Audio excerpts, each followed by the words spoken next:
পড়ে যাবে কিন্তু, সরে যা সরে যা, পড়ে যাচ্ছে গাছটা, পড়ে যাচ্ছে। এই যে গাছে কলা পেকে গেছে, আমার দিদি কাটছে কলা গাছটা।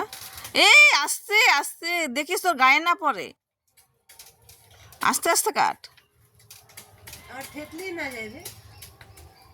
সেটাই তো, সেটা আমি ধরতে যাব?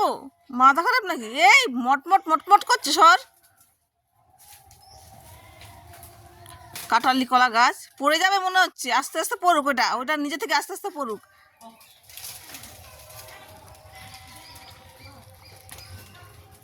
এই দেখো কলা পেকে গেছে, কাঁঠালি কলা খুব মিষ্টি হয়।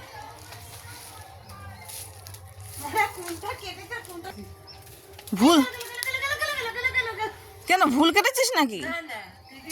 তা বলছিস যে কোনটা কাটার ছিল, কোনটা কেটেছিস? যা, নষ্ট হয়ে গেছে দেখি, ছিঁড়েও গেল পরিবার,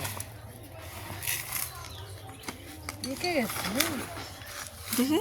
এই যে পেকে গেছে, হ্যাঁ পরে থেতলে গেল কলাগুলো, পাকা কলাগুলো। অনেক দিনের আগে কাটা উচিত ছিল। আর কোথায় আছে? আর কোথায় নেই, ভাড়ালি নেওয়া নিয়ে যাওয়া উচিত। কলা বাগান, এটা হচ্ছে আমাদের কলা বাগান।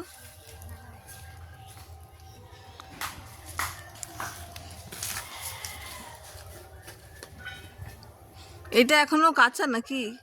এটা 8 দিন পরে রং ধরে যাবে, এটা থাকবে। মা একা একা থাকে তো, যত্নর কারণে অনেক কলা গাছ কেটে বাদ দিয়ে দেওয়া হয়েছে। এই যে এত বড় এরিয়াটার মধ্যে শুধু কলা বাগানই ছিল আগে, অনেক কলা গাছ বাদ দিয়ে দিয়েছে, এখন এগুলোই আছে। এইগুলো হয়ে গেলে, মানে কলা হয়ে গেলে তারপরে আবার নতুন করে কলা গাছ পুরো লাগিয়ে দেওয়া হবে।